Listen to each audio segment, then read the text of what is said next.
Welcome back, everybody, to another episode of the League of Inches podcast. Name is Joel, your host. Got Trav along with me as well. Going to chat all things finals week one. It was two teams got sent back into Bali. Six teams remain into this competition, and it's the business end. It really is now, and it went up another level when I noticed when we got to those elimination games, and here on in is obviously all elimination games. So I'm so keen to rip into the next few weeks of footy if the last two games were anything to go by, because the thing with those two teams that are now part of things, and the Storm and the Penrith Panthers, we'll talk about them shortly. Goodness me, they rose to another level, and we'll go in depth for each game, our views about how things went openly. But Trav, obviously the Storm fan, but overall the weekend of football was sensational, I thought, and real free-flowing type affairs. The whistle seemed to go away drastically, which I guess was good, but a little bit frustrating as well, I always find, but it was good to see free-flowing footy.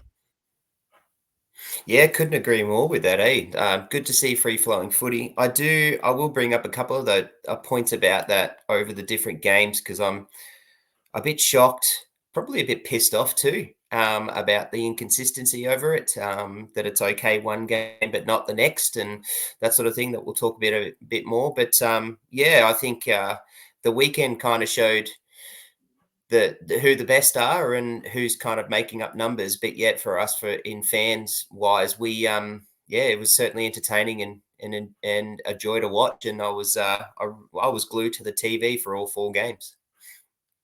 I was a bit under the weather, so I was forced to be glued to the TV, but I would have been anyway. And it was a great weekend, to be honest, watching the NRLW side of things as well, getting heated up to their business side of things as well. It was just a great weekend of football. Speaking first off, back on Friday night, the Penrith Panthers 30 defeated the Sydney Roosters 10.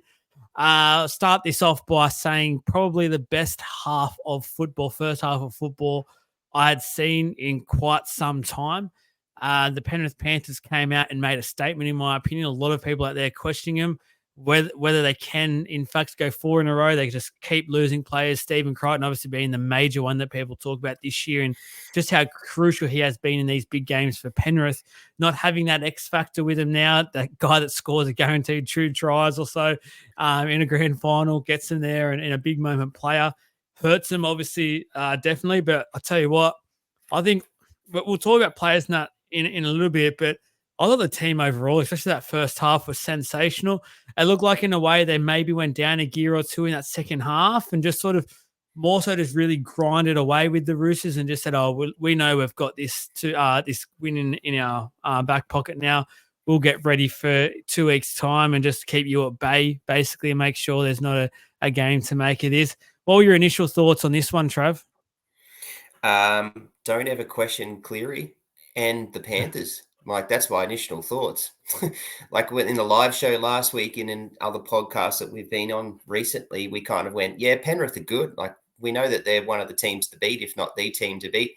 But we had question marks around their style of play, their injuries, their recent form, even though they've been sort of winning recent form. And yet I think literally the first 20, the game was over in the first 20 minutes. Before Lenu turned up in the 25th minute, the game was 22-0. The game was over.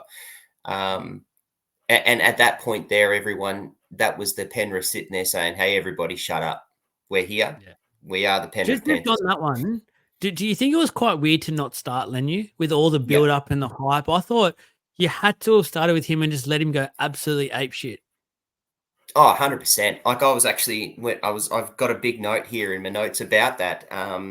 That I like, what a stuff up to, and then even to wait to the 25th minute, and they're down 22-0. Like, what a waste. And he showed when he got on there with his first run how important he was and where he was at, but it was too late by then.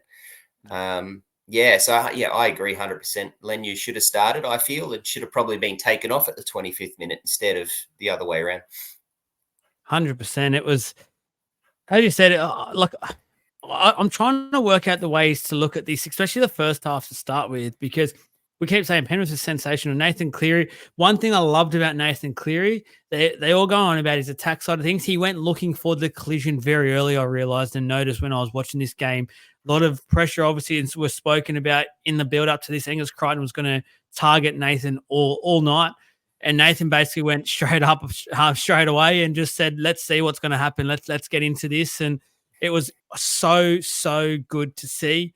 And I just absolutely love that. From if I was a Penrith supporter, that would fill me with so much confidence. I know he's not going to be 100%, but what I do know, and what some players out there can't really do as well, he won't hide himself. He won't ask Liam Martin or someone to cover for him. He's happy to go out and do the work. And as an opposition, like if I was opposition, that scares the crap out of me now, because I know I can't target him. He's just he's gonna continue to do what he does. Yeah, I agree. I mean, I think it's telling 107 run meters, 14 runs. The fact that, just I mean, that's pretty normal for Cleary, mate, probably a little bit more, which is telling that his injuries aren't affecting him. And then the other stat that I really liked to see from him was 16 tackles. Like that's a big number for him. And from me looking at stats overall, I'd like to see his averages, which we can look at. But yeah, I think that's a really telling stat. And yeah, I agree totally. He just looked like he hasn't had any issues. He really looked like he's been sitting in the bleachers the last couple of weeks, just having a rest and chilling, doing whatever he pleases, ready to go. Here we go. Finals is up. Let's go. It's amazing how he can continue to come back like this as well. And I don't want to combine, like, I don't want to compare the players, but like if we watch Turbo on the weekend, which we'll talk about down the track, but he looked like he was just coming back from an injury. Like he just wasn't himself, where this is now twice in a row where Cleary's come back and just hit the ground running. He's so professional, and there's always going to be talk now until the end of his career where he rates in terms of all the greats. Goodness me, the more he continues to do this sort of performance after being out for a couple of weeks and having apparently the world's worst shoulder and all that sort of stuff. And honestly, his stocks continue to rise about just how good this bloke is. And I don't think there should be anyone out there now that can doubt this bloke. He's done it all. And I know the Origin stuff will come around. We're not here talking about Origin. It's finals football. And he's shown already, if just think about 12 months ago, how much he can dominate at this level. For the Rooster side of things, we spoke about the Lenu one. The other one I want to sort of talk about, and look, I originally thought this game, the Roosters could actually trouble Penrith, and that was before Cleary got named, and then it sort of weighed up heavily, I thought, towards the Penrith side of things. And I got to question their halves, because for mine, in a lot of the ways on the weekend, they sort of went missing. There wasn't a lot of creativity. I know they're on the back foot a lot in that first half, but even the second half, when they were managing to score a couple of tries and looked a bit more dangerous, I felt like a lot of it was on their edges. It wasn't actually really the halves doing a lot of what they were sort of trying to do. And it puts a lot of question marks. I was speaking about last week, 2 weeks ago, when Walker went down, originally Sam Walker, I would have had Joey Manu at 6 straight away. And I just don't like the Sandon Smith, Luke Keary combination, especially at this time of the year. I know they've put so much work into Sandon Smith, and they want him to be that guy if Walker's to go down. They want him to be that guy next year as well. This is about winning a competition right now. And how are you setting yourself up to be a better and stronger team with who? Sandon Smith in your halves, or Joey Manu at 6, who he can win games on his own. We've seen it before. He can be that good if you get the ball in his hand. It's like a fullback role for him, yet he just has a bit more defense, which he'll be able to manage. I would be putting that into play this week and getting Joey Manu's hands on the ball more and more. What are you thinking about the Roosters halves? Am I over the top? I don't think you're over the top. I think it could be a little bit of an overreaction, though.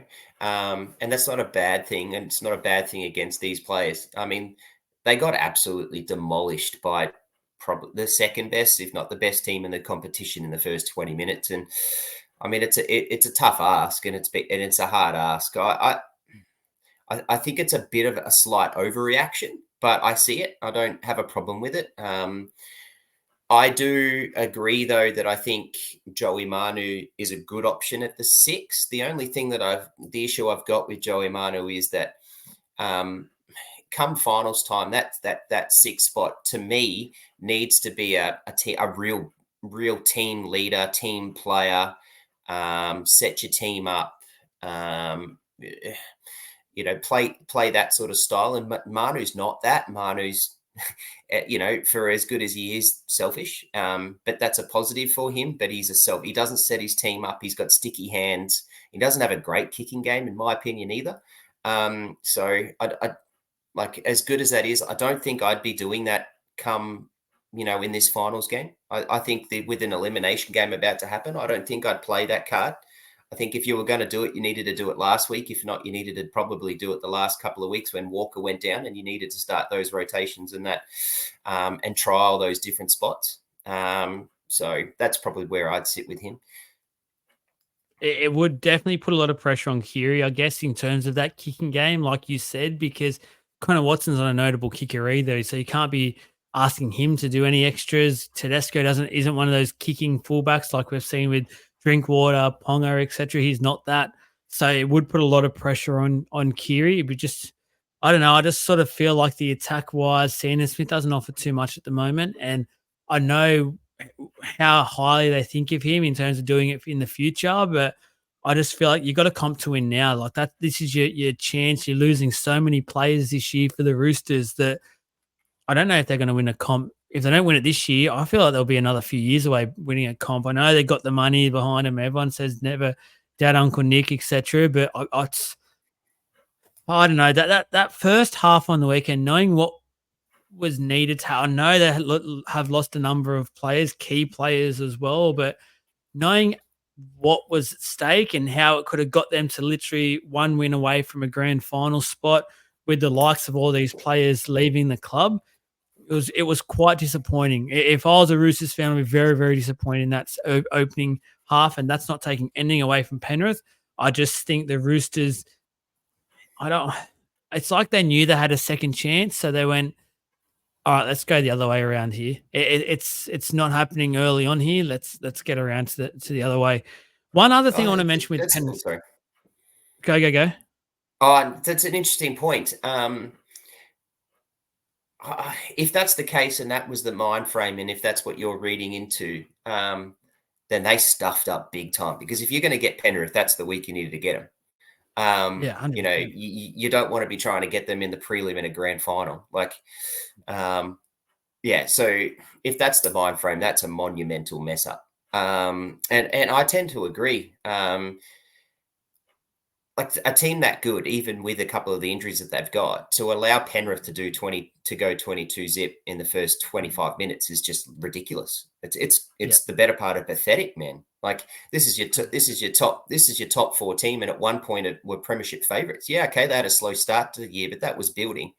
That's a ridiculous mind frame. And then to another point, I actually agree with you. This year was their year for the Roosters, and some injuries hurt that, but they're still a freaking good team. Their list is still deep. Like all they had to do is shuffle the decks, and you lose Brendan Smith, you put in Connor Watson. Holy crap, he just played Origin for New South Wales and won.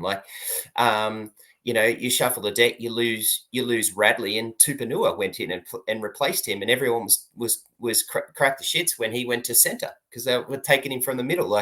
So you've just replaced him with that, and then Sam Walker, yep, he's a freak, he's a gun, he's going to be a superstar, if not already. He's hard to replace, but that's only the one dude. They've still got Tedesco, Tupou, White, Manu, Suwali, Wong. That's not even mentioning Young. That's not mentioning Crichton. They're still an amazing team. I think you're right. This year was their year. I think they've cost that. They'll be thereabouts next year, but I don't think they've got a chance to win it. Tedesco is another year older. They lose Suwali. How long's Walker out for again for the rest of this year? So this game is very telling for not only this year but their future. And I think it's really disappointing that that's what they put together. I think it's disappointing that that's how they started. Something seriously went wrong for them to start like that.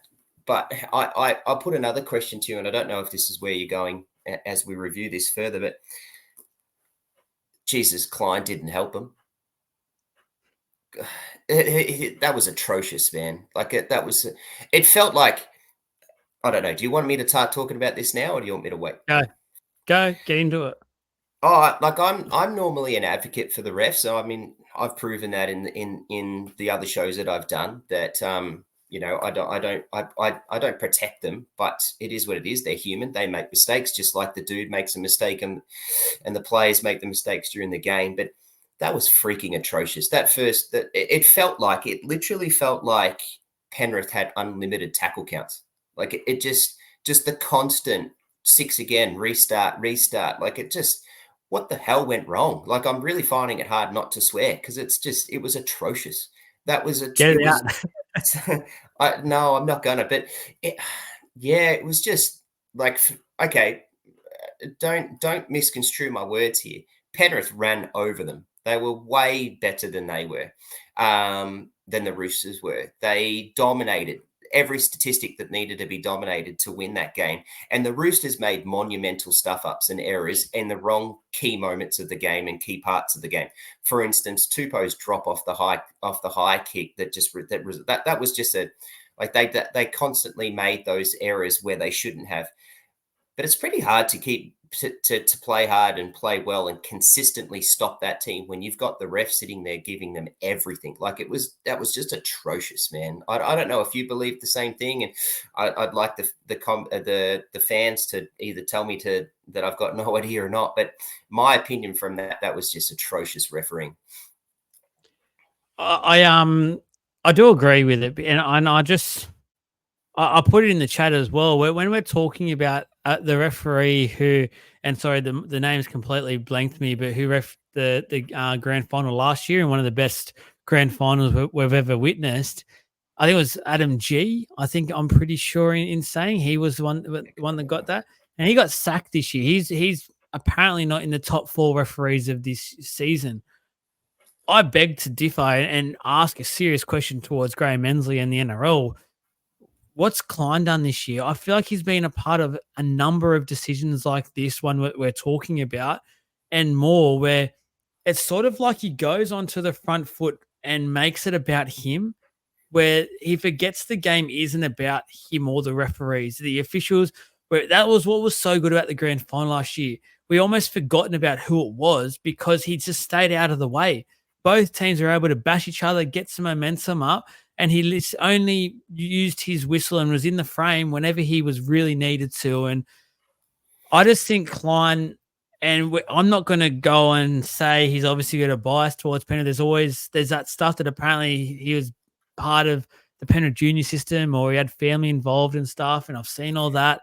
I'm not going to buy into that. I just feel I'm going to give him the benefit of the doubt and say that's got nothing to do with it.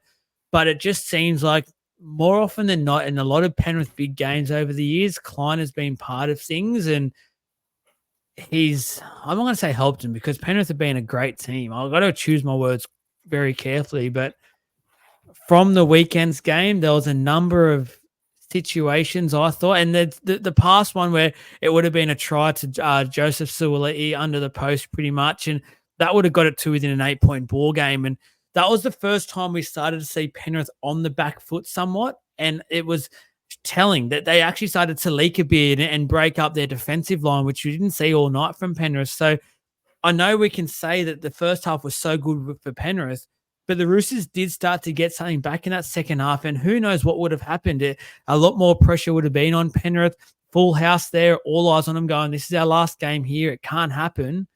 Maybe it would have. It was an absolutely shocking call. We can't have that happen in the NRL, let alone finals games. We can't be having that sort of momentum killers happen. And I'm all for Robbo blowing up in his press conference. I know some people have been critical of him. I'm all for it. I think that's passion. If that was my coach, I want to see him blow up. I don't want to see him sit there and say nothing, blow up. Yeah, I saw 2 parts of Robbo there. One, he knows his team was atrocious, and he passed the blame a little bit onto the refs. But in the other side of it too is he bloody had every right to, because I thought the refs were atrocious. The ruck infringement call, like, it doesn't make sense to me. And none of that stuff, like, what really pisses me off is you can't go 27 rounds and ref and officiate a game, and then the first game come finals, it's different. It can't be like that. Like I'm a person of and a believer of officiate with what the rules are put in front of you. Don't change it because it says the finals. Like I don't like that. Like you've got the rules, officiate by the rules, but don't make your own interpretations up. And you've just had 27 rounds to make up what the interpretations are going to be for what the finals are. So that's just piss weak. It pisses me off, and that really, really frustrated me. Yeah, I just wanted to point that up.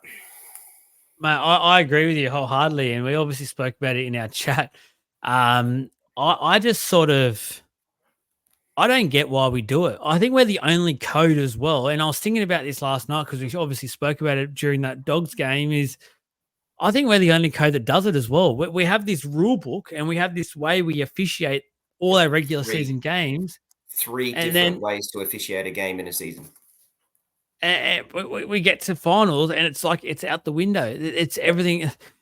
I know you want to let the game flow. I'm telling you now, the game will flow after 5 minutes of stop start. The players that will know, sin bin one or two of them if they keep doing it. That's how you clean the games up. That's how you get the games to how we want it to be. Not But going, oh, didn't you you? know what? They're not listening, so we'll just put the whistle away and let That's them right. do whatever they Didn't they want. just do that for 27 rounds? That's Like, that's the what the frustrating hell, thing. man? What the hell? That's the whole point. Like that, Yeah. you've just done that for 27 rounds, and now you've just let it go because oh shit, it's the first finals. Like it's ridiculous. And like you said, like there's three different ways we officiate the game. And look, all of our old school fans and things like that who have been around the game who will sit there and go, oh yeah, that's the way Origin should be. But I disagree. Like it. I don't agree. You've got the rules, you put them in place, officiate by that, but don't come and sit there and go, okay, now it's finals. Let's throw the rule book out and do whatever the hell I want, and I'll make my own interpretations. When you've just had 27s, like the 27 rounds for that. I mean, that game, the way that I saw the officiating on the weekend was even different to what they freaking did in Origin. Like it's ludicrous, man. Like and it's frustrating. And I would, as a Rooster, like if I was as a Storm fan, if I was on that end of that, we swap Roosters and Storm, I'd be furious. Like I'd be, yeah, I'd be furious. Well, But I we'll will go. say that it's not. Penrith won that game fair and square, and they were rightfully better. But yeah, that's just atrocious, and I hope they fix that shit up this weekend.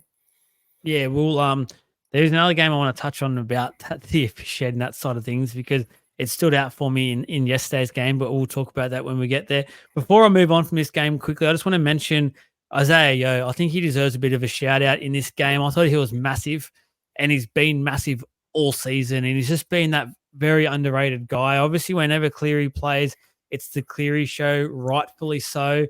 But I'm telling you now, whether Cleary could do this or not, he makes Cleary's job so much easier for him by just how he effectively manages the game for Cleary. And if you and what I mean by that is go back and watch this game and watch what he does. He knows when to go and tuck the ball under his wing and take the hit up to get on the front foot and give Cleary that quick play of the ball. And he knows when to go out the back and give it to him, either him or Luai, and spread it.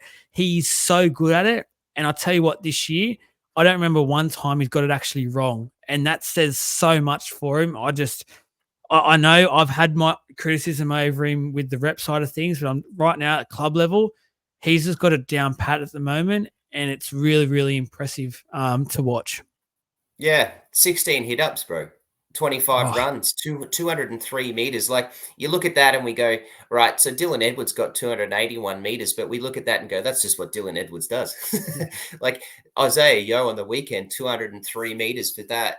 The only thing that maybe was slightly disappointing was the tackle breaks, line breaks. He didn't really get any of them. He only got the 2 tackle breaks. So he obviously wasn't breaking lines, but every time he ran, it was literally he'd run into the line, take on 2 or 3, compact the Roosters, and then he'd just give it to where it needed to get to, and off they went. Like it was, and like you said, Cleary could do whatever he wanted. The other thing I wanted to give him a shout out for was 42 tackles. Like that's just immense for a finals game for a big fella like that, and you'd expect that, but as a 13, not necessarily. So yeah, he was immense. Massive. Any other shout outs you want for this Also game? shout, yeah, 10 straight. What do you think I'm referring to? 10 straight. What, your tips? Nah, so that's 10 straight wins for Penrith in finals. Oh, that's right. I did see that stat pop up. Huge. That And that's apparently the next one is going for the record, isn't it? this is tied with the Dragons record. Yeah. Yep. Yeah, so 10 straight. So yeah. And so they're going to go tight. Well, they're hoping to break the record in a prelim. Like that's immense, man. Can't doubt him. Shout that out. That deserves all the records you can put up. Oh, sorry, all the socials and things you can put out there for it. And like, don't get mixed up with the ref backing that we were saying, as you rightly pointed out. Penrith Panthers were immense on the weekend, and that record speaks for themselves. They are such a juggernaut at the moment, and it's just like anyone who they put in those jerseys at the moment turns into Superman. They get super strength, and they just turn into an absolute gun. And that's a huge credit to that organization. It's sensational. Moving on, the next game was the Storm 37 beating or smashing the Sharkies to 10. Trav, you'd have to have a massive smile on your face after this one, rightfully so. I'll start off by saying this. I felt like we saw the best first half of rugby league, and then I thought we watched the best second half of rugby league the next day. And it's hard to pick who did the better half of football between Penrith and the Storm, but all I know is if you put both of them together, you get one hell of a rugby league team and one unstoppable machine. So I predict that'll be the grand final. I cannot wait for 2-3 weeks time when it is, if it is that. But in the meantime, I'm so keen to see what happens over the next couple of weeks when we get to that stage. But sitting there watching this one, you must have been happy, and let us know your thoughts around this game. Yeah, no, I'm stoked. Like I'm really proud of the way that we played. We just grinded that win. It was to me, in my opinion, the two games were two very different dominations. Penrith did it with flair in the first 25, well, let's say the better part of the first half, and then just sort of did what they had to do. And the Roosters were always going to make a run. They're that bloody good that they were always going to try and put some pressure back on and do something. So, and they just weathered that and then sort of did what they had to do in the second half. The Storm just never really, apart from actually the last 5 minutes of the first half when they let that try get in right on the siren, the Storm just controlled that game entirely. What was it? Some stats, and these are going to be probably somewhat wrong, but I think until late in the game, they only had 10 tackles in their 20. The weight of numbers, the weight of ball in attacking areas was huge. It was 96% completion rate over the whole game, dude. Like over the full 80 minutes. Like that's immense. Yeah, it's just that we just weared them thin. We literally just stuck the bolt in and then just kept screwing it and screwing it and screwing it and screwing it. And the Sharks just couldn't give in. Couldn't hold on, sorry. And they had to just give in. And I'm really proud of the way we played. I thought that was really telling. What that showed to me was, the season form was up and down. We sort of did what we had to do. We got through. We played guys where we needed to. We rested where we needed to. But don't sit there and question the master. Like Bellamy did a master stroke and has got us through this season. Now it's only the first week, but what that tells me that we're ready and firing and have fun coming up against us and beating us. Like you're really going to need to have a 25-minute burst like Penrith did to beat us. That's the only thing that's going to happen. I gave the Sharkies some credit for their first half. I thought they stayed with you guys well, but what I then realized in the second half was, as you sort of just explained there, that was all part of the Storm's plan, and that was a drag them down. We'll get them. We have confidence in doing so. And then we just watched it happen in the second half. It just unfolded, and it was a thing of beauty to watch. It was rugby league poetry, and it was exactly how you want to see the game played. I know the Storm, firsthand how people think of the Storm, and they're very up and down people with their views. But one thing you got to admit, what an impressive rugby league team and what an impressive organization with how they've got this machine rolling. And it's a huge credit to Craig Bellamy. And people bag him and laugh about the fact that if you're up beating a team by 20, 30, 2 minutes to go, someone makes a mistake and he'll blast him and you'll see him going off his rocket. People laugh about that. But you know what? That's instilling how great he wants his players to be. That when they're on that field for that 80 minutes, it doesn't matter what the scoreline is, it doesn't matter what time of the game it is, and it doesn't matter the lead. You are representing the jersey and the club.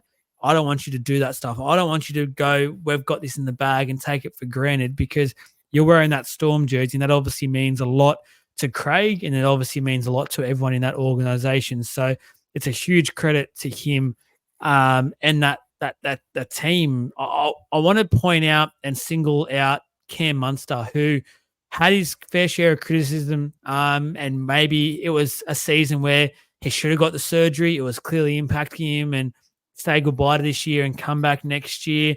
They've got Jerome Hughes playing as well as he has been pretty much the year. No need to come back. Come of the hour, come of the man, come of the big stage, in my opinion, The Mad because Dog.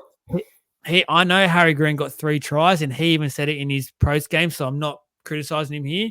He was handed pretty much both 2 of those on a silver platter. So I know the stats look great for Harry Grant, but mine is Cam Munster sticks out a lot because he just steps up and he was havoc for the Sharkies all night. He just looked so dangerous. He kept running the ball as well. We know Cam Munster is the most dangerous he can be when he's running the ball, and that's what we got to see. We got to see a running Cam Munster. So I got a huge credit there for Cam Munster. I don't know what you thought of his game, but goodness me, I was impressed. Yeah. Yeah, I certainly was as well. 23 runs, I think, is tied with Huge. the most for the team. Was huge. 100 and look, I'm just taking stats off the NRL while we're still, but 182 meters, 7 tackle busts. Like, yeah, that's huge for Munster, and just his leadership was enormous. And again, this is I'll take it back to this master stroke, because I was a real big.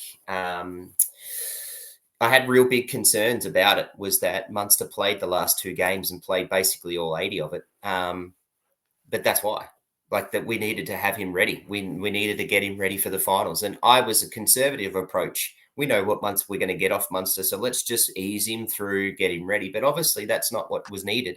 And that's the reason why they played him up in the Cowboys when we had 11 of our 13 out. Him and Pappenhausen were the 2 that stayed. Like, there was a method to that madness, and it bloody well worked. I love that call. So yeah, really well said there, Joel. The other thing I'll say is, with all the things that's happening in terms of the injuries that the Storm have dealt with, in terms of Origin, backing up and that sort of stuff, how good is it to see the Storm spine fit, firing, and ready to go? Like, it, okay, yeah, I've got the Storm purple glasses on, but bloody hell, man, is there a better spine and more exciting spine in the competition when they're fit and firing? I don't think there is. And the best part is they all played their roles. Like, if I'm being honest, I thought Paps was probably the quietest of the 4, and had a quiet game in terms of his sort of standard. But they know when they need to be that X factor, and they know when they need to be that guy. For mine, I saw it on the weekend. I thought Cam Munster stood out as that X factor guy. Hughes controlled the game perfectly, like he has all He year. just had to He do what was he had to great do. again. And Yep. Harry Grant was obviously Harry Grant. Like, he was massive as well. So it felt like, in a way, Paps knew, all right, I need to get some confidence into my body. So I don't need to go out of my way and do those special plays. I know I've got those. I'm going to get through the game playing a more traditional style fullback role and let these guys sort of do what they're doing at the moment, because it's working for us. And I love watching that spine play. When they're like that, it's so good, because watch it happen in 2 weeks' time. I bet you, out of all 4 of them, one of them will be just a little bit not off, but just take that backward step, and it'll be someone different this time. Perhaps will step up and be one of those main guys. You might see it. It might be Hughes or someone. It happens all the time, but it works so well. Like, see, what'll happen is, and this is what's happened for a couple of years, but what'll happen is Harry Grant sort of sits back.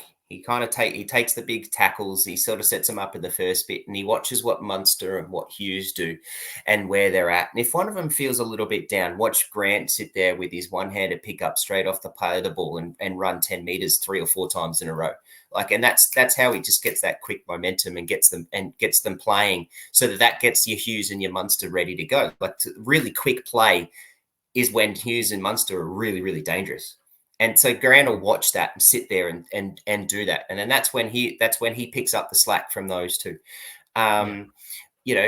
Hughes just had to do what he had to do on the weekend. Just don't make mistakes, put the ball in the hands of where it needed to be, get Munster in positions to make him run and put it and kick it up nicely to your machines in Warbrick and Coates, who are almost impossible to beat in the high ball. That's all he had to do on the weekend, and he was freaking good at it. But when he has to play more at it, he's just so freaking smart. He just goes, all right, I can see what's going on here. I've got to do something here. So I'm going to take this run.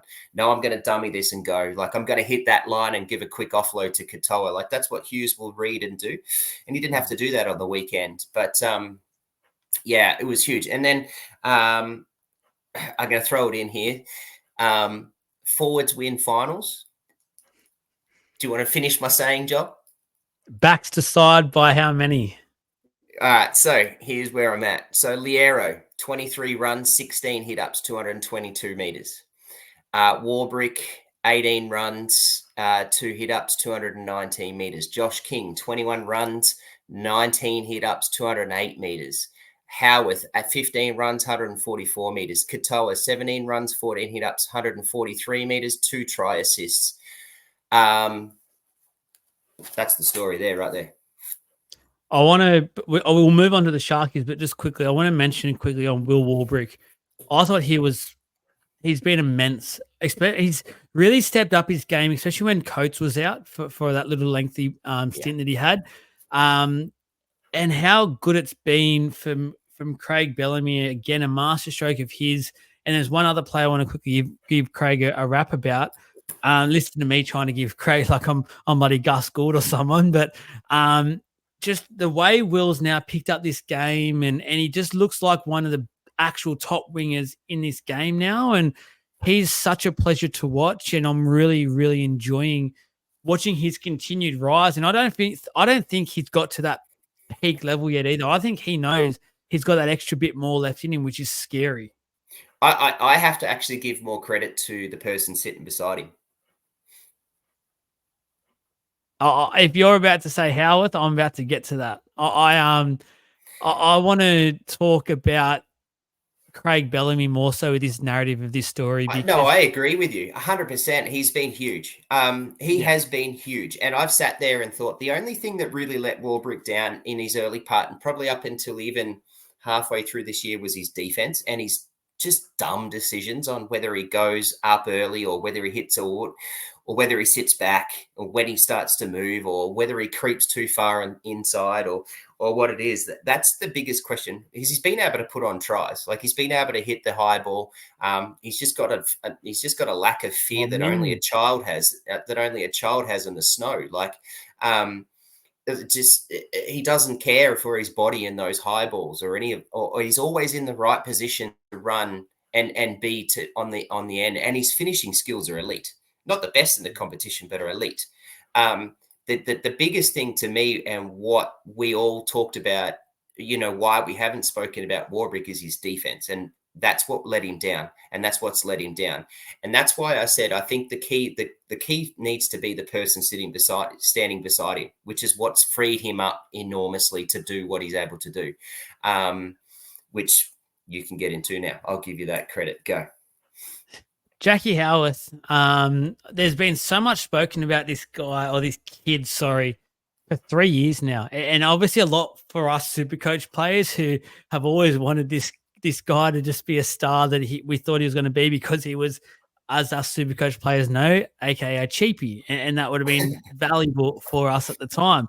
Never happened. And he almost became this folklore of who is Jack Howarth. The Storm have signed him up on big money at the time for someone who had not been even heard of by most people in the rugby league circles. And it was pretty much 2 years where he was kept to do Queensland Cup, be by himself, train, and really get through the hard yards. And I think Jack will be one of the first. And we've all heard the rumors about him just not being able to be up with that Storm sort of system and what they wanted out of him. And he was finding it real hard and a real struggle. We're seeing Craig Bellamy and his mad scientist ways of doing things shining now, because he's gotten through to Jack finally. Jack's gotten through to himself finally. And wow, what a player we've got in our hands to watch. And as a Storm fan for yourself, Trav, you've got someone now that you can cheer on, and he's such a good player. I know why all the hype was there now and why they've Storm have kept him for so long. When there was plenty of rumors around saying get rid of him, he's on too much money. I know why. Oh yeah, and you know what's funny, even better about this, is that he's playing in not his natural position. He's not he's not really a center. Like so they've put him in this. They've put him in the centers, and how freaking he's a premier center. For 3/4 of this year, he's probably in the top, in my opinion, a top 3 center. The way he's been playing, I think the telling and the best thing about him is the fact is that when he's come in, what he has been able to do to free up the people around him. Grant Anderson was on a tear when he was playing, and we know who Grant Anderson is, but who was sitting beside him? Howarth. That matchup was sitting there going, like Grant Anderson, Jesus, it's going to be hard to get him out of the team. But that's because Howarth is there. I think Liero has played way better with Howarth sitting there. Munster having that Blore then Howarth combination to play with has just been immense and able to and freed him up. Like, it's funny to say this about a kid who's just turned 20 on almost $1 million a year. But like this year, he's literally, not only has he shone and done what he's done, he makes people around him better. And I love that about him. He's a talent. I can't wait to see what else he has in store for this final series, because I think there could be a real story in there with Jack Howarth on grand final day. We'll speak about the Sharkies a little bit here, and I think the main talking point for the Cronulla Sharks is Nicho Hynes. But just before I get into the Nicho Hynes side of it, I was really disappointed in his performance by the Sharks. It was a cold, wet day, probably suited the Sharks more than ever. Not saying it didn't suit the Storm, but for a Sharks game and how they like to play, probably suited them quite well to get to a gritty style with the Storm and keep that as a close sort of contest. I was really, really, really concerned with the way the Sharkies sort of just drifted and they drifted away, and they didn't ever seem in the actual contest, if I'm being honest about that.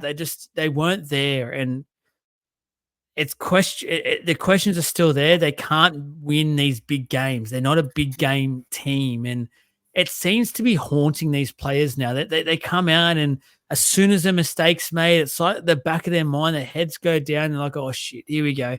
Here we go. It's a big stage. What game we're playing? Let's just show, oh, hang on, this is a finals game. We're not going to win this one. Then it goes into the Nicho Hynes side of things. And I don't want to bash the bloke. I really don't. Facts are a fact, though. He cannot handle the big stage. He simply can't. And I don't know the last time he played well on the big stage for a big game. I don't think he has. And that's a real demon for him to fight. And it's harsh to talk about, and I don't want to talk. It's hard to talk about, but moving forward, if the Sharks want to do anything in this final series, is Nicho Hynes droppable? Is Nicho Hynes getting dropped? Like Atkinson, for mine, when they went down and beat the Storm mid-year, the way Atkinson played, chased that game, wanted the ball constantly, I didn't see it on the weekend from Nicho. I saw a shadow of a player that we know Nicho can be, and I know he's just come back from an injury, but again, that goes back to those points we're talking about with Nathan and why Nathan Cleary is so good. Nathan Cleary comes back, and it's like he hasn't been off all year. Nicho is still coming back from this injury and still looks about 50%. that's not what the Sharks need right now. They need a guy that's 100%, wants to attack the line, wants to take his team to the second last round of finals to make it into the big dance. And I don't know, Trav. I really concerned with Nico and the Cronulla Sharks. I wouldn't say I'm concerned about the Sharks because at no point did I ever think that they were a contender. Yeah. So I can't say I'm And that's concerned. because of this. So yeah, well, yes, but there's a list full of players here that have got good names that I would happily take at the Storm. There's a list full of them. I would happily have Iro. I would happily have Talakai coming off the bench. I like Katoa. I like Hazelton. Actually, I really like Hazelton. I like Nikora. I love Nikora. I think Blake Brayley's a really good hooker. Jesse Ramien's a good player. But there's a list full of players on that team. But yeah, to answer the question, really, I think not that you asked one, but to answer the point, I'm not concerned because I didn't expect them to do much. I was happy. I thought they were a finals team. They were pretty bloody lucky to get in the top 4. They had a really soft draw early days, won the games that they had to early days, which set them up for the rest of the year, where everyone then started talking about shit. We better buy our premiership tickets because we're on here, and most of us that sat back and just went, well, just wait and see what happens, because that their draw's soft, and they're showing that right now. Am I disappointed in the Sharks on the weekend? Look, I am, but I also have to, and it's the same sort of point that I was going to try and say about the Roosters is I'm disappointed about the Roosters and the Sharks and what they did, but I also we have to give credit to the team that played against them that made them play like that. Like the Storm made them play like that.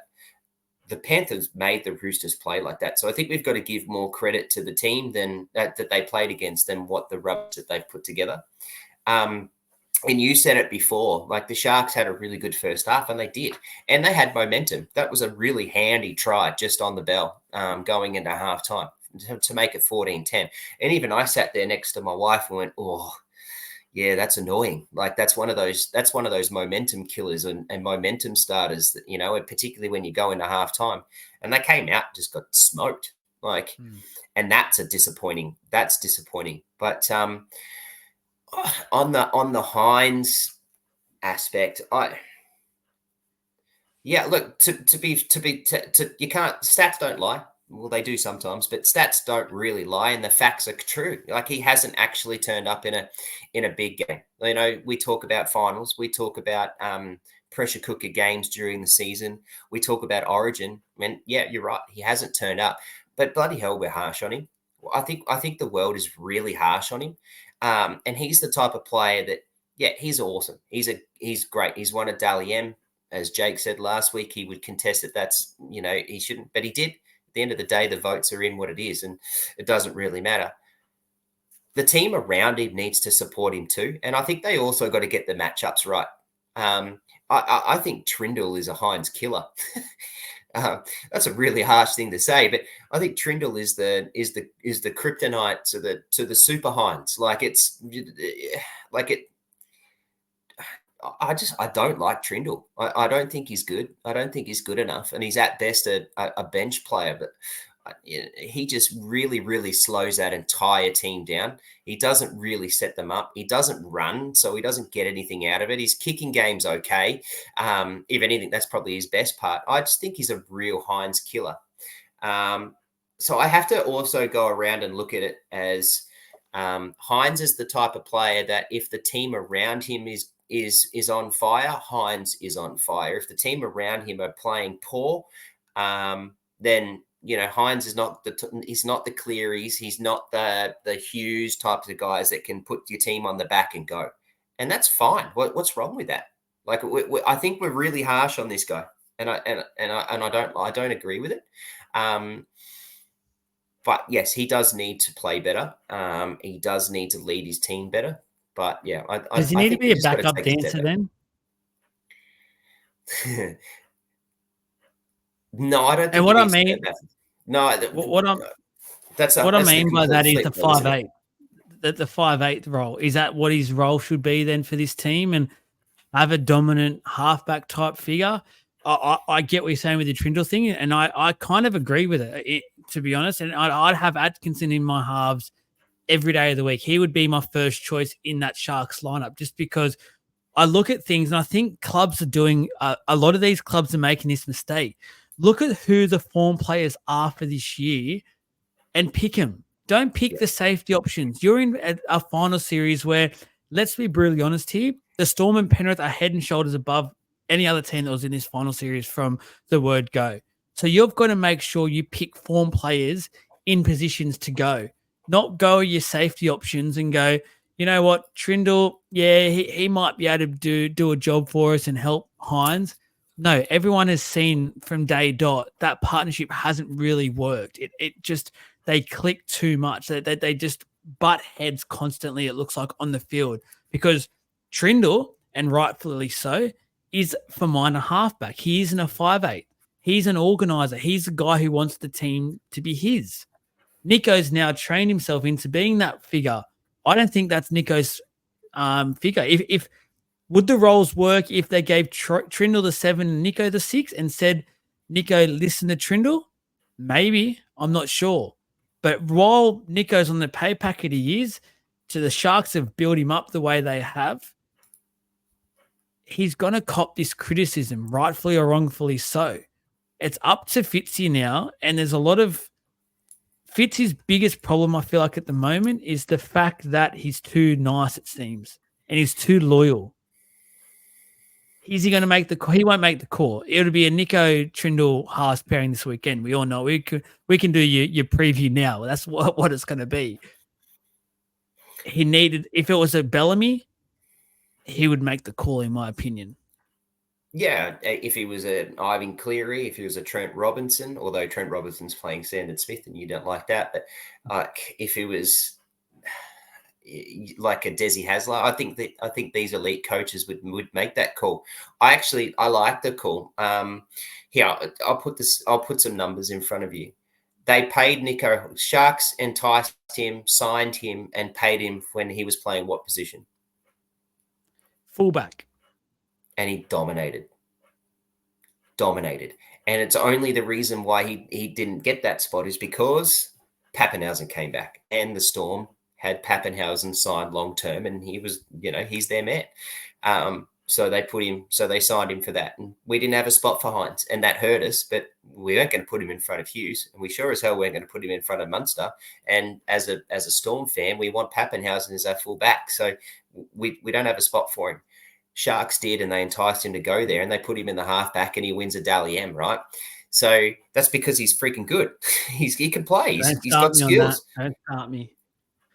He's good. He's got skills. So that's why he did that, and that's why he could go there. I actually think he's either. I think you're right. I think they put him into 5'8" and put Atkinson at halfback. I reckon Atkinson would be a gun halfback. Yeah, he's young, and geez, you're going to put him in the cauldron of fire in an elimination final this weekend. But I reckon do it. It's going to be better than Trindle, so do I'd it. love it. Or you bite the bullet and don't play Will Kennedy. And as good as Will Kennedy can be, Will Kennedy's just he's a middle of the pack fullback.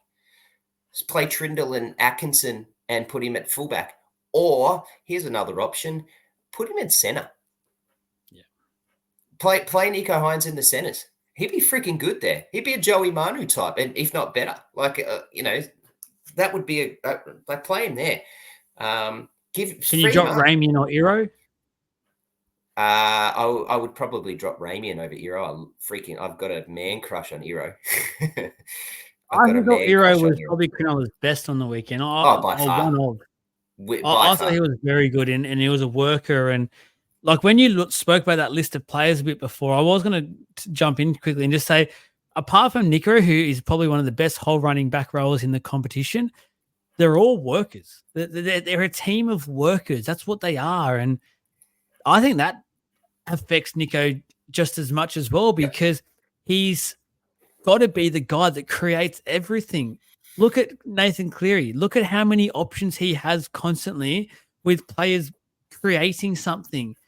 Look at Munster. Look at Hughes. Look at Grant. Look at Pappy. Like, we can continue to talk about these Melbourne players who have it. Look at the Roosters and look at the attacking weapons that they have. Yeah.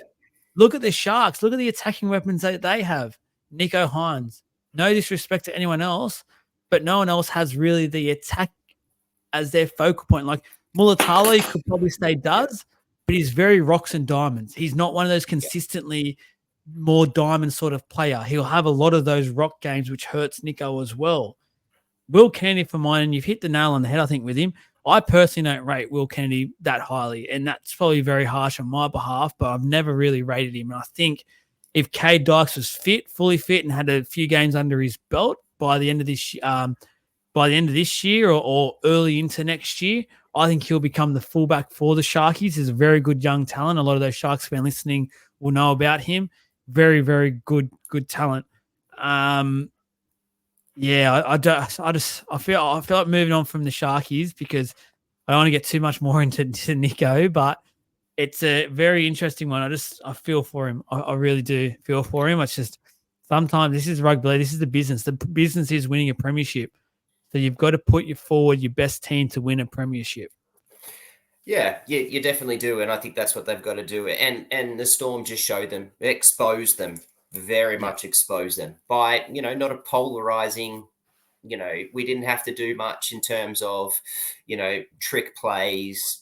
Spread the ball from side to side.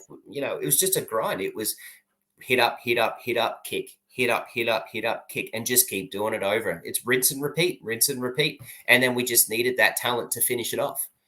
Make that extra pass, do that extra bit, and expose the Sharks. And the Cowboys can do that with their offensive power on the weekend. I don't like the Cowboys much, and I've been pretty outspoken about that, and we'll talk about that in a minute. But I fear for the Sharks in that game. It was probably the worst team to come up against for the Sharks when you have a finals curse, the Melbourne Storm at Amy Park. It was just you felt for him. You really felt for him. Next game up, the Cowboys versus the Knights. Cowboys 28 beating the Newcastle Knights 16. A game where it felt like Newcastle were on the front foot for a lot of it. And when I say Newcastle, I mean Kalen Ponga, who was, for mine, the best player of not just this game, but of the round. I've seen a number of pages in that now put their team of the weeks in, and most of them have not got Kalen Ponga. Sorry, guys, but you got rocks in your head. Kalen Ponga was the standout of the weekend, and it was probably Munster or Liera or someone second. Probably not by that much away, but in terms of the fact that the Knights were a one-man team, and we're going to talk about why that is in a minute, but he was phenomenal, Kalen Ponga. I was critical of him the week before, overplaying his hand and doing too much, forcing too much. On the weekend, geez, he was so good.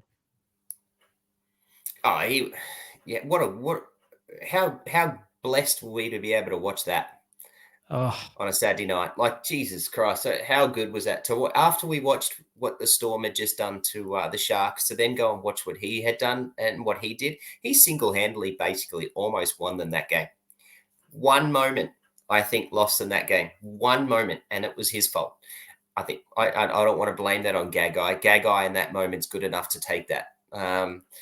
You've got to be ready. You want to run that line, you've got to be ready. Okay, Gagai, we think, hindsight's a wonderful thing, and we had the replays that we were able to watch 100 times. Ponga running at bloody Drinkwater to make a decision as to whether he goes inside or outside. He went with his man and went to Gagai. Like, inside. I think I would do the same thing. Like, okay, yeah, Crossland was free and he was ready to go. Like, he was fine. But for him, I see the mentality. You're giving it to Origin Gagai, like, every day of the week. Like, so I see it. That one moment cost them that game. They get that try, I think it's over for the Cowboys. But it didn't, and it went the other way. And then the Cowboys made two, they got kissed on their doodles, didn't they, with that try for Cotter.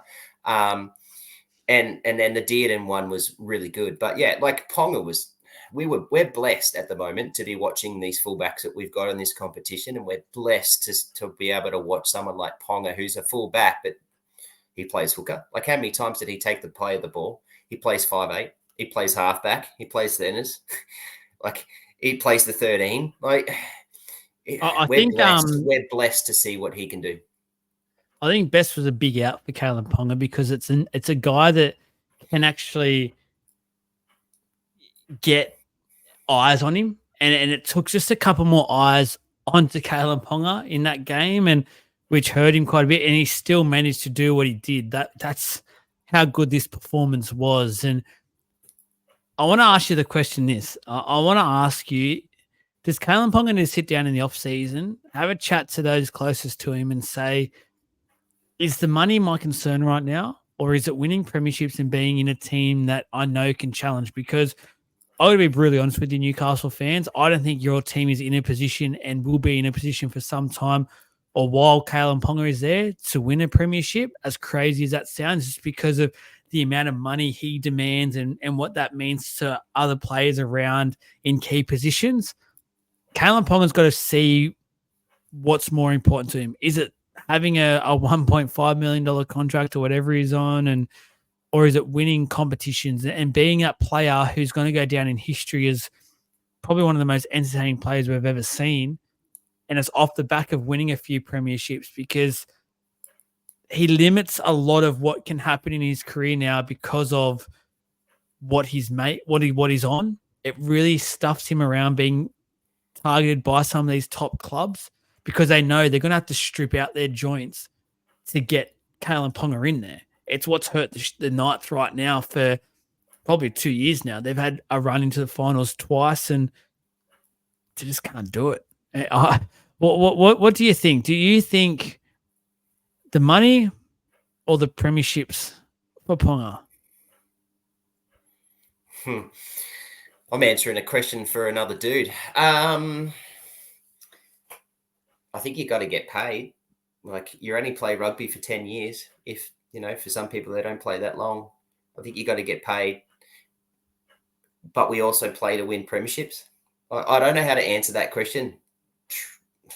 Truthfully, I don't. Sorry, I'm not. That's a killer for the entertainers. But yeah, I you've got to get paid. Like he's got to do it. But does he go down and sit there and say, "Can I restructure my contract so that I can free up some money?" A different one. Oh, sorry, you just froze up.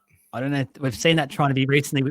We've seen that with Turbo recently. They won't let him do that. It'd be interesting. I'll ask you another one. I'll ask you another one. Do you reckon the Knights are regretting giving him so much money because it's stuffed him effectively? I'm going to sit on the fence with that, because if they didn't pay him the money, he's gone, and they're a club with irrelevance. They've got no marketing value. They've got no one that wants no jerseys to sell. He puts bums on seats. So you're paying a dude to put bums on seats and be relevant, and he single-handedly can get them in the finals by himself.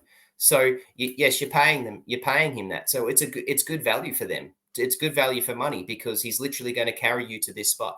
He's plays Origin, and guess what? He's from the Knights. Cool. So we've got someone representing us in the biggest frame, in the biggest stage during the year. You've got a dude who's putting 10 to 20,000 extra bums on seats come any sort of round, and particularly in a finals game. Did I read that there was 50,000 people on the game on the weekend? Like, there is that right? Was that the right game? But either way, it doesn't matter. Like, so yes, you are paying him, and yes, it's good value for money.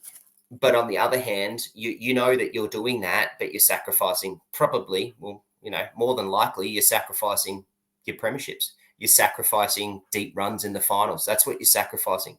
So, and for Newcastle, nowadays they're not, they're really not a big market team where players want to go and play for them, because of where they are and their situation, and that town and all that sort of stuff. And I don't want to have a go at that, but they're not that sort of marketable team that, it's not a destination for players to want to go to.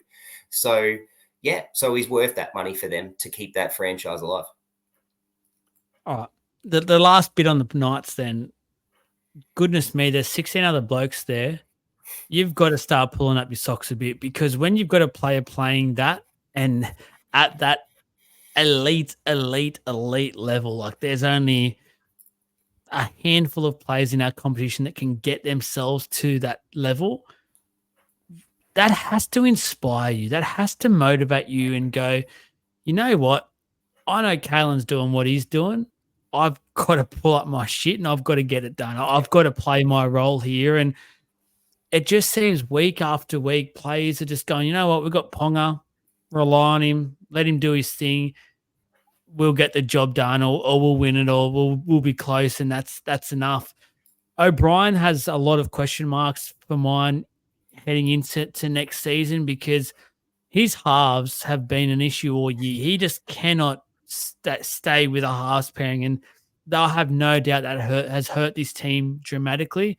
They went into Saturday night, and there were some key moments towards the back end where they needed a real man manager to sort of play that role and get him to corners and the like after the flashy brilliance had happened.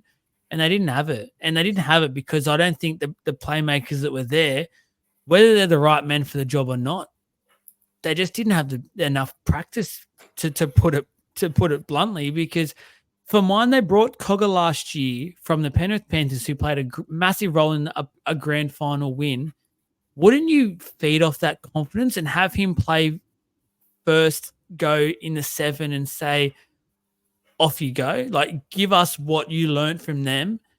And you talk to Ponga, have as many meetings as you need, hang out with Ponga for a year, go and stay at his house for a few months, do whatever you guys need to do and become best mates. Because Cogger, we know what you can do at those elite levels, playing with someone like Nathan Cleary, who is at that elite level. Make it work. Because sorry to say, but Hastings and Gamble didn't do the job last year. You don't want to be another team that just bows out within week 1 or 2 of finals. You wanted to be that team that got to that next level, and you failed. And I think that goes down to the coach who just I look at that team and I think Cogger 7, Will Price 6 is the way I'd look at things going next year. Yeah, you stole my words. That's where I'd go. I was going to say the same thing. I was kind of hoping you wouldn't say it. Then I can make myself look better. But that's what I would do. And unfortunately, I think they've left too much. They've left too much to in the back of the minds. And the what ifs, the questions of what ifs is really going to piss all those Knights fans off. What if they had to just stack with Bill Price throughout the year once they got him in and just let it play? What if? Instead, they went Crossland, and instead they went, they even put Brayley. Brayley played the 7 when Crossland went out because he was knackered. Crossland just had no tank left and sat out the last 6-7 minutes, which was really telling. So, yeah, I think there's going to be a lot of really pissed off Knights fans sitting there going, what if, with some of the decisions that Adam Bryan's made. I think they'll be 10 to 7 next year, I think, just based on because they've got Ponga. And they need to really make some serious decisions. And I agree with you. I think Cogger's got talent. No, they signed him because he's got talent. And the only reason why Cogger wasn't playing was because he was sitting behind the best player in the game, in Cleary. So you really just there's this thing Adam O'Brien needs to wake up to, and it's just instill confidence by telling the dude you're going to stay. I'm going to play you. You have a shit one. That's okay. I'm going to play you. But here, when we review the tape, these are the mistakes you had. Don't do that again. Keep that going. Keep that play. Just instill that confidence to say this is what's going to happen. And I don't think Adam O'Brien's done that. I think all year he's just constantly moved the magnets, and sometimes it has had to be because of injuries and things like that. But yeah, I think Adam O'Brien really has to wake up to himself, and I think he was a big cost to why they lost that game on the weekend too. I agree. Talk to us about the Cowboys. They're lucky. They're lucky. I don't actually think they won the game, but I don't have a hatred for them. I like the Cowboys, and there's a lot of dudes on that team that I really like, and there's ex-Storms players there that I wish we still had in our list and never wanted them to leave in the first place, but they had to. But I like the Cowboys. I'm a really big fan of Taumalolo, and I fell in love with the NRL watching Taumalolo. I really I like them as a franchise, and I like their organization and the way that they go about things. I just don't rate them. I don't rate them at all. They had to have, to me, there were three key moments, right? And I'll steal your thunder on this one. I think the try saved by, was it Dearden just before halftime? That's a key moment. Like, I'm sorry to steal your thunder there, but that's a key moment, right? The Ponga mistake with throwing it to Gagai, like that's a key moment. There's two tries that really probably should have happened in real play. And then the third key moment that I want to talk about is like I said, the kiss on the dick try that they got for Connor with the Felt touchback. Yeah, Felt did a great job. That's what he should have done, that touchback. But then the deflection off Safidi, the fumble, where it all ended up and how it ended, and Cotter gets his hand on it. Like, that's just pure luck that had to go their way. They needed that luck to get the try to win the game. And they didn't win that because they played superb. They didn't win that because they just needed that extra luck. And then the Dearden try at the end was really nice. That was a good try. But so I just don't know where I sit. But in saying that, as a Sharks fan coming up, I'd be pretty bloody concerned. I'm concerned because if the Sharks keep playing the way they're playing, the Cowboys are going to run them over. And there's the Cowboys as the last four teams, and that'll have egg on my face. So I hope that doesn't happen. But Jesus, and go, so be it. And I'll say sorry and I'll apologize at all sorts of things. But they needed some brilliance. Like, they needed some serious brilliance. They needed some serious luck. And they needed the other team to make some serious big mistakes. And that's what happened. They needed some luck. I get that. What I want to give Todd Payton some credit here, because at the start of this season, he made a massive call, and that was to change the captaincy around and give it to Tommy Dearden and give it to Ruben Cotter. And there were some people there going, maybe a year too early to make that call. Keep it to Chatty, and it's going to make a huge rumblings again with Tamalolo, which he's never been afraid to do, and that's obviously still working well for that relationship. The two standouts for mine on the night were their captains. Tommy Dearden, you spoke about that play he made. That call, and don't want a big note myself, but I put it in the chat. You can back it up. I said this is the game changer. This is the thing that will come back and win in the game, and I think it did, because if the Knights scored there with Frizzell, a different ball game once again. And I think Knights actually run away with it by a cricket score, and that just kept him in the game, and just was like a moment where I felt like the players would have watched Tommy get back and save that try and go, you know what? It's about time I pick up my socks, because let's be honest, we're talking about the best halves of football that we've seen for a while. That was probably the worst half of football I've seen for a long time by that Cowboys team. And to only be behind, I think it was going in the sheds by 10 or so points or something. They weren't behind by much. It was a huge confidence boost for them, and they knew that they could only improve in that second half and play better. They were very lucky with that Ponga incident. I would have thought maybe go the little inside pop was always on, but going at pace, you can't criticize the man for that. I know it was lucky the Cotter tried, but at the same time, credit to Cotter, he tried his ass off. He was there. A lot of forwards in the game would have switched off in that little moment. Cotter didn't. Cotter was there to make that big play. So real well done to the two captains leading the way, I thought, in a massive game. And Kyle Felt, I thought Kyle Felt was really good as well. So his last game up there in front of his home crowd. So really left on a good note. Yeah, I couldn't agree more with all your points. Yeah, I think you hit the nail on the head with everything. I think you're right. You're right with Cotter. He had to be there. Cotter was good. He had to be there. And yeah, you make your own luck sometimes, and then that way, then the luck can happen for you. Cotter being there is that luck. 100% agree. Kyle Felt 293 run meters in a try on the weekend was just huge. Off 22 runs, that's enormous. I really, really enjoyed the game that he played, and he just seemed to be in the right place at the right time. Like, again, the luck, they got the luck of the draw, but they got the luck because Kyle Felt was there with that tap. So he was able to do that. He was in the right spot. So that was really nice.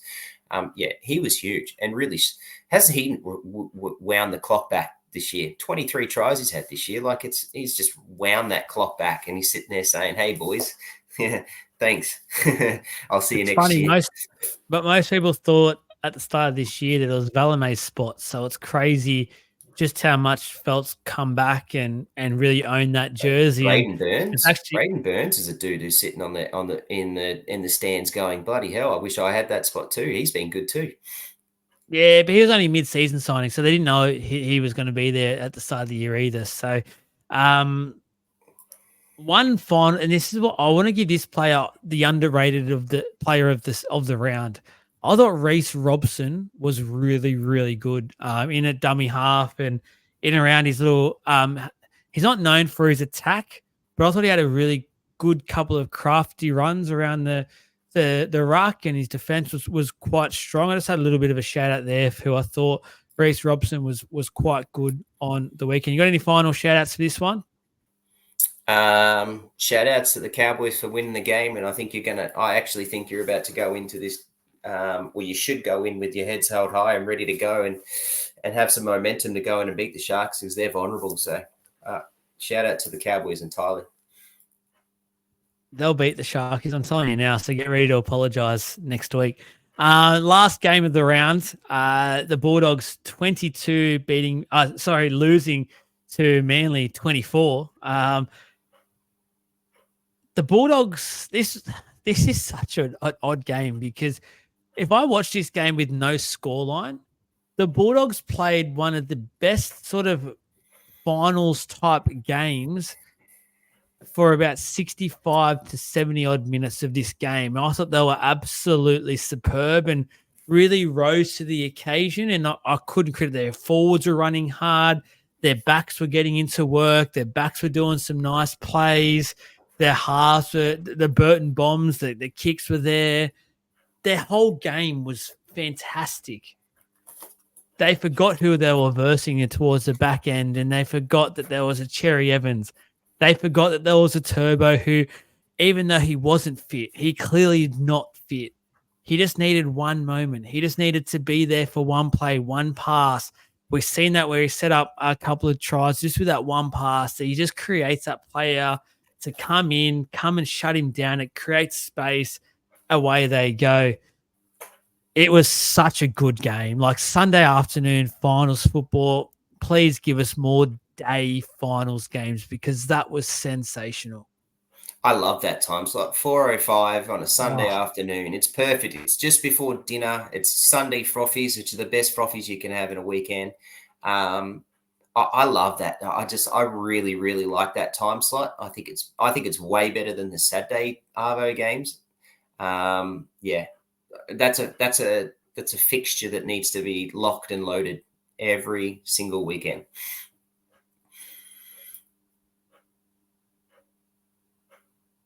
Oh, you muted. I muted myself. I was blowing the snozzer. Sorry, guys.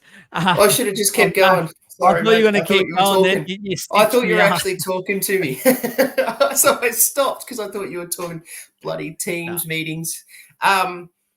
Yeah, like I love that fixture and what a game. Like what an absolute ripper of a game. And the way to end, contrasting games. Like that was easily the game of the round. We had, you had the domination of the first two, but we all sort of somewhat expected it to the ugly game of the Cowboys Knights. But we sat there watching it and it was enjoyable because it was, a finals footy elimination game. And then you watch that and just the brilliance, the grit, the hard working, that to me, that Sunday Arvo game just encapsulates a really nice NRL finals game, doesn't it? Like it's just, the ebbs and flows. Team goes up, team comes back. Team has an answer when they start to come back. They go back up again. Like Manly had to come back twice from 10 points down. So, just that whole it's just a perfect finals footy game. You're right. Turbo looked injured, but geez, he stepped up when he needed to. Like, with his own try and what he had in the first half. And he let himself down with some really poor defensive plays when he was sitting there nursing his body. And and that let them down. And unfortunately, there was some key two. I can attribute 2 tries for the Bulldogs to hit to Turbo and his poor defense, but I can also attribute 3 to 4 plays of from Turbo in the second half that resulted in being in position to score, and the cooler try, which I'm calling one of the best finals tries I've seen in a few years. Like that try was like, how did he get through that? I don't like. He wrong-footed 3 dudes, and it made him look like the seas parted, but it didn't. Like when they panned it to behind and watched it, the seas hadn't parted, but the way he ran through it was almost like literally they were just hitting walls and couldn't get anywhere near him. That was a sick try. But if we start with the Bulldogs, I want to give a real big shout out to Kickow. Like, he was huge. But I want to ask the question of why? Why now? Like, where is this? Like, what he does is he shows that he can do these things, but he disappears for so bloody long. But yet he gets himself paid because we know he can do this. And what position the Bulldogs could have been in if Kickow had played like this for at least 50% of the year? They would have been. They would have won more games. They'd have been in a better position than they have to play Manly in an elimination game on a Sunday afternoon.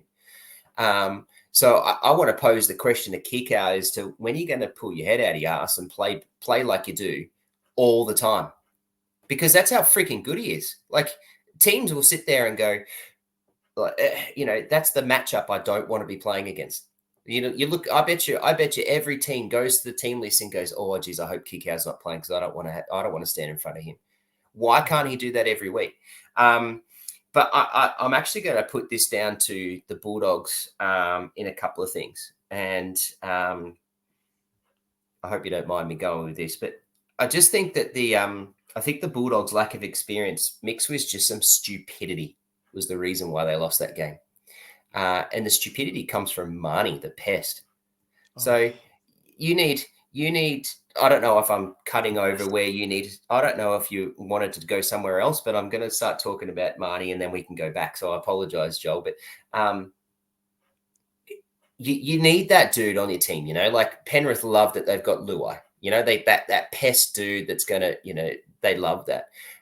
Melbourne love that we've got Munster and he pisses people off, but he's bloody good and he can back it up. Teams love that dude. And we need that guy, but Marnie, you're an idiot and you cost your team huge. And I'm sorry to be really harsh because I actually genuinely am sorry to be harsh on this, but twice, as you just pointed out, you cost your team with stupid penalties. Everyone had to go at everyone's, and here's the other side of this too, is that we're all having to go at Addo-Carr. You cost your team for your stupidity. And Marnie did it on game day. So Addo-Carr in the pre-game, in before game, and Marnie in that game was just blatant stupidity as you went into a finals game, your first finals game since 2016. You potentially could have won that first game since 2015, and your dumb, horrible penalties cost your teams, and obviously breaking the law. I agree with the Reid Marnie stuff, and the thing with, like, you mentioned 2 players there who are grubby sort of players and just like to get under players' skins and opposition fans' skins. But look at their resumes. Look what they've achieved in the game. Look at the premierships. Look at the State of Origin series. What's Reid achieved? Like, I don't want to be disrespectful here. He's a first-grade footballer. But has he been great? Like, he's been good this year. He wasn't good the last 2 years or since he left Parramatta. Like, that was last year's one wasn't good. There was a game there to be won yesterday, and the priority wasn't to be a grub. The priority was to get the win and go through to the next round because you were playing in elimination football. And I spoke about at the start of this preview for this game was they were on the front foot for majority of this game. And both times it would seem like in the moment watching that game, you're just thinking in the back of your mind, the Dogs don't want to give Manly a soft penalty here and let them off the hook. And both times it happened, and both times it was Reid just doing stupid shit that didn't need to be done. Like, what's the point? Why get up and why be in Garrick's face and stuff? Like, There's no need. Just get on with it. You're in front. Go and have a laugh with him after the game and go, guess who's not going to Bali this week? It's me. I'm going to play finals football again next week.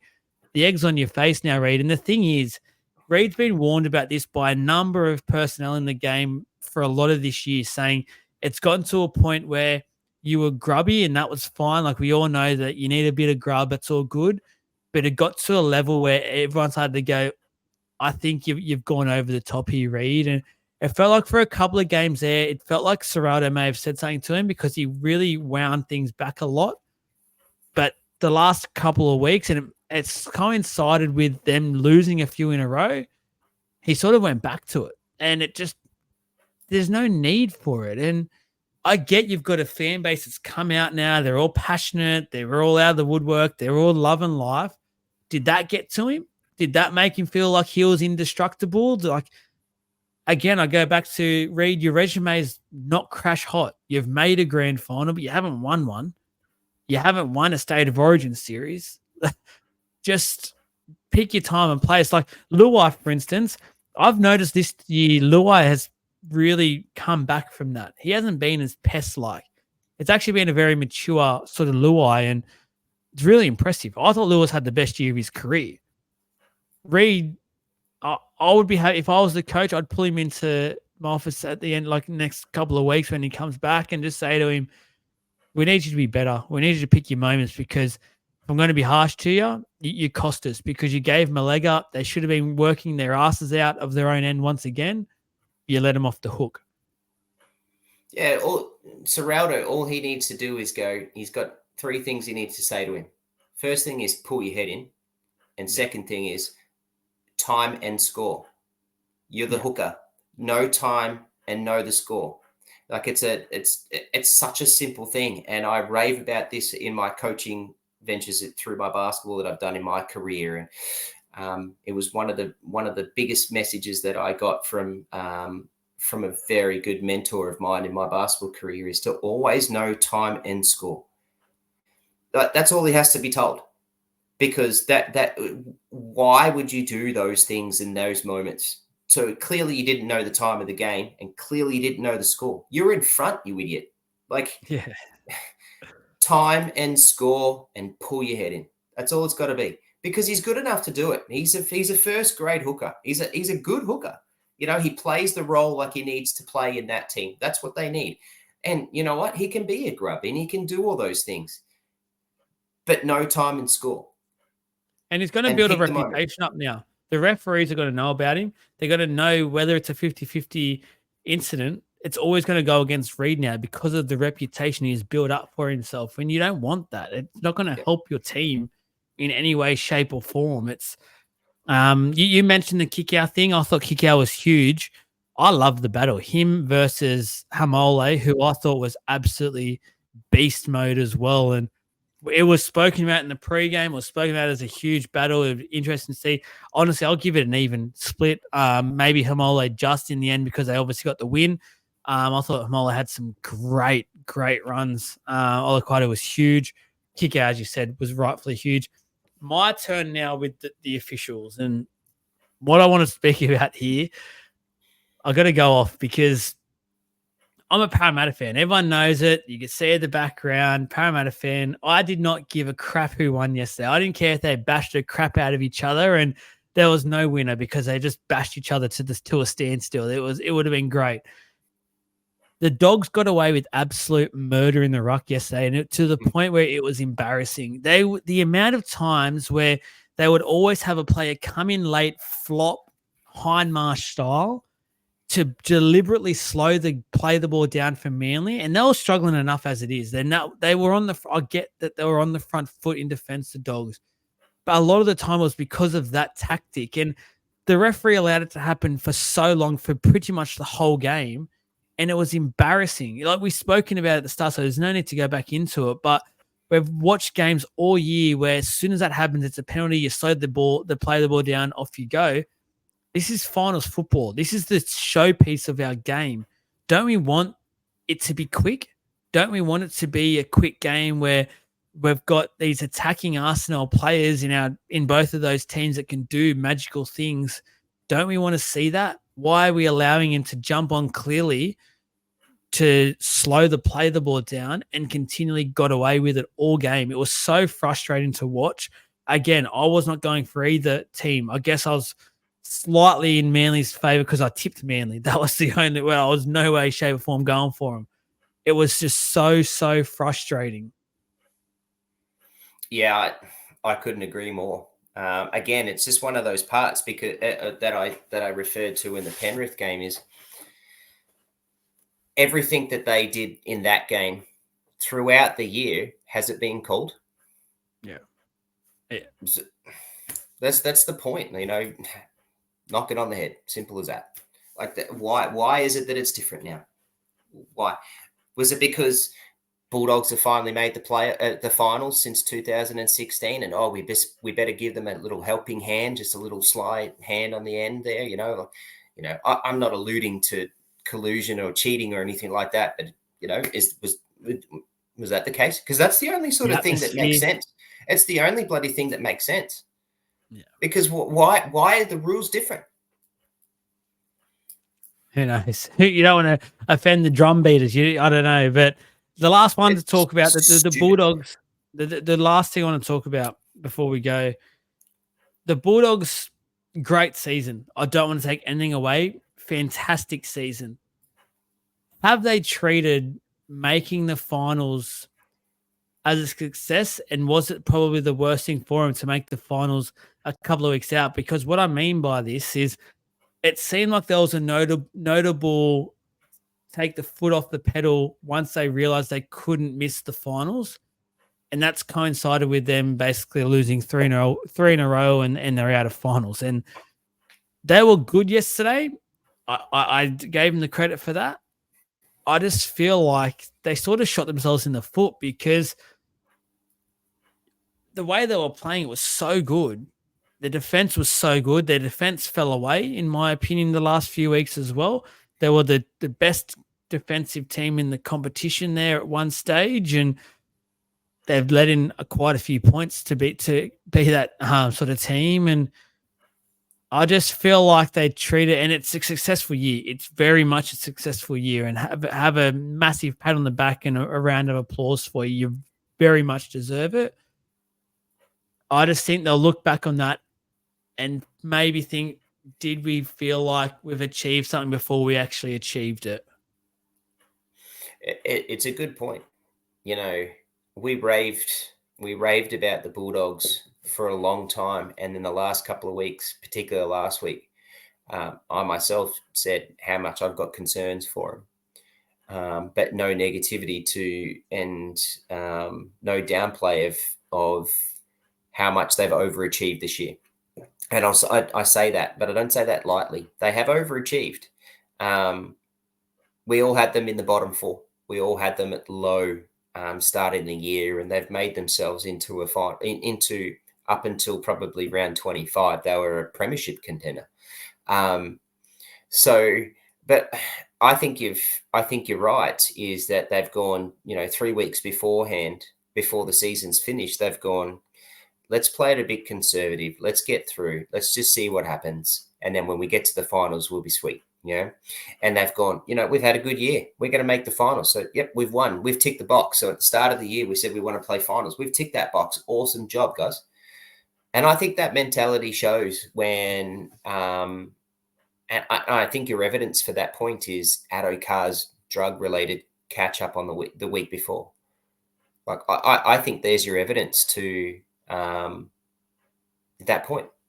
I think your evidence to that point is Marnie and his stupidity. That they're just happy to get to where they got to, and that was enough for them. And that's disappointing. And I think the fans are sitting there going, "Yeah, it's a disappointing we lost, but hey, we made it there." And I actually think you all should be really pissed off with your team, because I actually 3 weeks ago said that there were 6 teams that can going to contend this finals, and they were my third.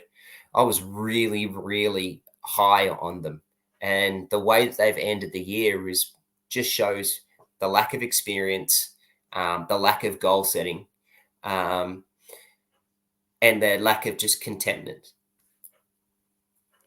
Mate, could not have said it any better. The last one I do want to quickly say, I want to be careful with how I word this, but the Josh Adokar stuff, I don't want to spend a heap of time on it, but I've heard a few people come out and say at the Bulldogs club and stuff, they feel for Josh. They want to stay in with Josh and his family. They really feel for him. The bloke stuffed up. The bloke did something that's illegal. The bloke was driving with something in his system. Imagine if he went and had a crash. Imagine if Serious. he's taken a life, if we're going to go to that sort of extreme. And I know he's pleading and saying, I haven't taken anything. Mate, the tests don't lie. Whether I can believe you or not, you've done the wrong thing. It's in your system. And for the club and stuff, like I Serrata said at the end of that game, like he feels for Josh and his family. What's Josh going out doing that sort of stuff with his family anyway? Like, we've heard the stories. We've heard that he's gone out after like midway through a game and gone for 15 minutes or so. Like, that's sus enough for me. And I'm only talking about what I've been told. I'm only talking about the facts. And I'm not a Bulldog fan. I'm not going to have my blue and white heart out in the open. But seriously, like, stop. This is what I mean. Like, we speak about this with the South and Latrell as well. Like, hold him accountable. And the thing is, Gus was very critical of South and with Latrell. If he's a man of his word, sorry to say, Dogs fans, but Josh's time at your club is over. And we'll talk about this more on the Wednesday show. But I think it's unfair now for him to then go straight away to another club. That's not how you deal with this shit anymore. The NRL needs to get harder with their stance on this stuff. And if the Dogs sack him because of this, he actually needs to take some time away from the game and not be allowed to just go straight up and sign somewhere else. And what lessons that? You know what pisses me off the most is that he's done this and got caught. So how many other times has he done it and not got caught, right? So that pisses me off. You alluded to it here. You know, we can look at into the harsh moment of what it is, but you know, and it didn't happen. So, you know, you can't, well, you can, but you can't really put too much evidence to this. But what if he had have hit somebody? You know, like your point is right. So the punishment needs to be given for the action that's happened, not on the consequence.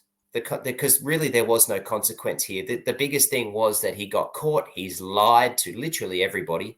It's come out now that his lies were. So to me, this is a hell of a lot worse than Latrell Mitchell. Now Latrell Mitchell's one is done because he's had it a few times. Latrell Mitchell did it in a house, like, or an apartment. Like, he was on the freaking road driving a freaking car. Like that's yeah. I'm lost for words, and it's a disgrace.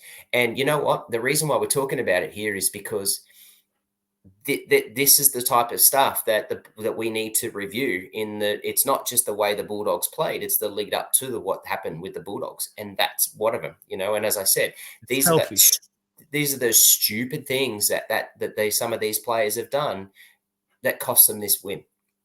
Yeah, I agree. I almost forgot. Can I call one thing? Go. I think the Bulldogs' lack of middle forwards was exposed this weekend. Yes, and I think they've really got to go and spend some off season either developing their own or find someone from somewhere that can do something, because they just got owned. Like, you know, I'd be interested to see to hear what you say about Lodge, but Lodge and Olakau'atu on the weekend had a freaking field day. A field day. Like, it was like 289 meters themselves. Like, yeah, they had a literal field day. They need RCG. They need to sign RCG. If they're serious and they want to get to that level next year, they need an RCG style player. They need something in their middles. Yeah. Like, Hazleton's good, but Jesus, man, they need something in there, because they got exposed come finals footy, and that's what you've got to have. And like I said, forwards win your finals matches, backs determined by how much. Well, they've got the backs. It's about what they can get through their forwards, because they don't got any. Yeah, I agree. Yeah, that's pretty much what I've got to say as well. It's been a big one. I almost forgot I got another about couple of minutes, because I put questions up. Sorry guys, it's supposed to be recorded last night, Sunday night, but I was a bit sick under the radar still. I just needed to get a bit more rest in me. So I'll go back to them quickly. There's only a few here. I'll put them on Facebook. So first one, Vinny, will the Sharks rebound next week? I don't like their chances, to be honest. I actually am at the moment tipping the Cowboys and seen my finals predictions that I put up last week. So far, I got them all right. And I actually predicted Cowboys to beat the Sharkies. So I'm not liking the Sharkies' chances, Trav. Yeah, this hurts me to say, but I think Cowboys are the favourites in my head. I don't think Sportsbet will name that because Sharks are at home. And that's going to be a hard win, for the Cowboys to go to Shark Park and win. But won't be at Shark Park. That's the other one. Oh, I see. It's been announced. Right. It's got to be. Yep. I think it's going to be Aliens. Yeah. So it's not even a home ground. I mean, for the Cowboys, it's a big flight down, but they're used to that. Yeah, Cowboys going into that favorite. So to answer the question, Vinny, no, I don't think they do. Got one for you. Shane has a Sharks mascot in his profile photo. How can Melbourne get away with holding down forward passes and Munster high tackle? Obviously, NRL want them to win premiership. That's clutching at straws. I don't. Shane, I'm not a Melbourne fan. At straws. Clutching at straws. We spoke about the refs in other games. If you want to pull up those, no one is talking about any of those things from the Storm game. Everyone's talking about the rubbish that's happened in the other games. That's just pure clutching at straws. Yeah, I agree. Ostphrase, if I've pronounced that correctly. What about that penalty? I hope you remember this because I actually don't. What about that penalty to allow on Tracy? Was a perfect tackle and was a penalty. Couldn't believe it. Now it's been a day and a half or so since that game. And it's almost 10 o'clock at night, guys. I don't remember this tackle. Do you remember it? I've got vague sort of thoughts on it, but not enough to comment on it. Yeah, sorry, mate. I can't really remember it. And last one, Mary, we've already spoken about this, but just to show you that everyone else is probably thinking it, have the rest been studying up on the rule book? Noticed a lot of things pulled up during the regular season that are let go during finals. So we've already spoken about that twice now tonight. We agree 100%, and I just don't think it's great. It's not a good look for the game to be so different. It's the same competition. It just doesn't make sense. Yeah, and what's even more annoying is that if they do go back to it, they've just had they go back to it for this week. It's then trying to forget about what's just happened in the last week and the what potentially could have happened if they had have refed it like that. Like that's the annoying thing too. That's even more frustrating. Just the ebbs and flows. It shouldn't be like that. Just okay. We get some interpretation issues. We get that you might read it wrong. We get those things, but not that way, not like what you've been doing for 27 games. And then you do it for 1 week and then you change it in the next week to proper elimination finals. Like that's really frustrating. That is it. That's our review finals week 1, guys. I hope you really enjoyed that one. I know it was a lot more in depth than what we normally do. We used to this at the start of the year with a lot of the Supercoach stuff was a lot more in depth, and you guys seem to love it. So let us know in the comments if you're watching, if you're listening to the podcast, you got through it. Send me a message on Instagram, let us know, or Facebook. Give us some feedback. If you're liking this style, happy to accommodate you guys and do a bit more of this stuff where it's a lot more in depth and we break down games and the like. So Trav, really appreciate you sticking around, getting into this one. We predicted this to be an hour episode and it's gone almost double that. So appreciate it, mate. You're riding high for the week. Yeah, definitely. Thanks, mate. Thanks, listeners. And give us your feedback. I'm keen to listen. Perfect. Thanks for listening, guys. Go and click on our social media platforms if you haven't already. Give them some love, and we will catch you for the next episode.